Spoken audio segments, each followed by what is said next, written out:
ఒక ముని అడవిలో తపస్సు చేసుకుంటూ ఉండేవాడు. అతనితో ఓ కుక్క వెంట తిరుగుతూ విశ్వాసంగా ఉంటూ ఉండేది. ఒకరోజు ఓ పులి దానిని తినడానికి కుక్క వెంట పడింది. కుక్క పరిగెత్తుకుంటూ వచ్చి ముని వెనక దాక్కుంది. కుక్కపై ఉన్న ప్రేమతో దానిని ఒక పెద్ద పులిలా మార్చాడు ముని. దాంతో పులిలా మారిన ఆ కుక్క అడవిలో స్వేచ్ఛగా తిరగడం మొదలుపెట్టింది.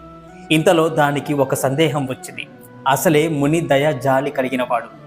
రేపు ఇంకేదైనా జంతువుపై మునికి ప్రేమ కలిగితే, నాకంటే బలమైన జంతువుగా దాన్ని కూడా మారిస్తే నా పరిస్థితి ఏంటి అని ఆలోచించి ఆ మునినే చంపేద్దాం అనే ఆలోచనతో ముని ముందుకు వచ్చింది ఆ కుక్క.